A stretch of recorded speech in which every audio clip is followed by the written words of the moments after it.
नमस्कार। फेब्रुआरी मास शिक्षण सोपान मौलिक साक्षरता और संख्याज्ञान किपरि फिलअप करिया ताहा देखिबा। एबे आसंतु फेब्रुआरी मासर भाषा रे केमती फिलअप करिया संकलन पद देखिबा।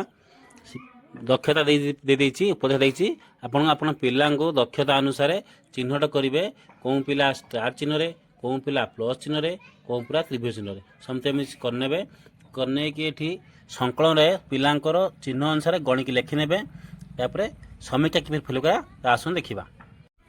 मौखिक भाषा विकास स्टार चिन्ह रे शिक्षा चिन्ह 39 जन हरण टोटाल मोर रूल स्टेट 15 गुणन 6 टी पदक्षता गुणन 100 इक्वल 44%। प्लस चिन्ह रे चिन्हटा होइचंती मोर 33 जन शिक्षार्थी हरण रूल स्टेट 15 गुणन 6 टी पदक्षता गुणन 100 इक्वल 36%।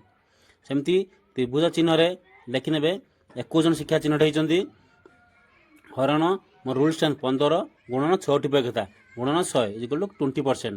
सेमती डिकोडिंग रे स्टार चिन्ह रे शिक्षा चिन्ह 11 जन हरण 15 जन शिक्षा रूल स्ट्रेंथ गुणन 2 टी पदक्षता गुणन 100 37 जन। प्लस चिन्ह रे 13 जन शिक्षा चिन्ह रहिचंती हरण 15 रूल स्ट्रेंथ गुणन 2 टी पदक्षता गुणन 100 इक्वल 43%। एमती आपने मुख्य भाषा विकास रे स्टार चिन्ह 44%, प्लस चिन्ह रे 36%, त्रिभुज चिन्ह रे 20%, डिकोडिंग रे स्टार चिन्ह 33%, प्लस चिन्ह रे 43%, त्रिभुज चिन्ह 20%, पठन लिखन एमती आपण लेखि नेबे। एबे आसंतु आगामी कार्ययोजना फिलअप देखिबा। आगामी कार्ययोजना किपरि फिलअप करा ताबे देखंतु।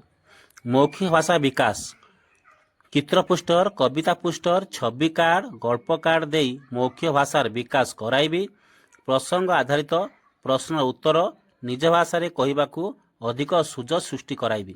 डिकोडिंग रु मात्रा म न फला युक्त शब्द कार्ड छवि कार्ड सारणी पद देई शब्द गठन शब्द पठन और लिखन बारंबार अभ्यास कराइबी। पठन स्तर अनुଯାयी वाक्य छोट छोट कविता गप बही बारंबार पठन अभ्यास कराइबी। पठन समय ता संपर्कित विभिन्न प्रश्न उत्तर देवाई सुजोग सृष्टि कराइबी।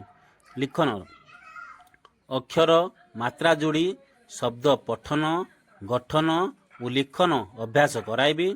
खंडवाक्य वाक्य सरल वाक्यर लिखन अभ्यास कराइबी। एमती का वीडियो देखा चैनल को सब्सक्राइब करंतु। Thank you. जय जगन्नाथ।